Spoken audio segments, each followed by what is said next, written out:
ডিজিজকে চিহ্নিত করতে হবে, সমস্যার গোড়ায় আমাদেরকে পৌঁছতে হবে। আমি বিক্ষিপ্ত আলাপ করছি না, আমি যেটা বলতে চাই সেটা হলো আমাদের ঘরের যে সংকট, এই সংকটকে আমাদের বোঝার দরকার রয়েছে। একদিকে এক চোখে রাসূলের সিরতকে দেখবো, আরেকদিকে আমরা বিশ্ব রাজনীতিকে বোঝার চেষ্টা করব, বুঝবার চেষ্টা করব। আমরা কেউ কল্পনা করি নাই বিগত দিনে হাসিনার মতো একটা জগদ্দল পাথর 15-16 বছর তারা আমাদের উপর চাপিয়ে দিবে। আপনি দেখবেন বিগত 16 বছরে বাংলাদেশ এমন জায়গায় চলে গিয়েছে, ওখান থেকে উঠে আসা আমাদের অনেক দেরি হবে। আমাদের এটা আন্তর্জাতিক ইহুদিদের প্ল্যানিং ছিল, সেটা হাসিনাকে দিয়ে তারা এই কাজগুলো ঘটাবে।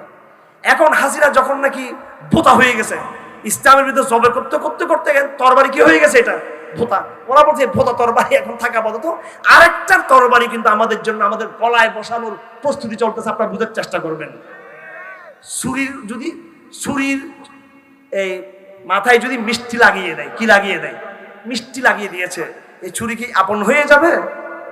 ছুরির মাথায় গোলাপ ফুল লাগিয়ে দিয়েছে, এই ছুরি আপন হবে না। বুঝে নেওয়ার চেষ্টা করবেন, এই ছুরি আগের ছুরির চেয়ে আরো বেশি এটা সূক্ষ্ম, আরো গভীর, এটা মধুর বড় হবে, কিন্তু এটা আরো বেশি ভয়ঙ্কর ক্ষতি করতে পারে আমাদের জন্য।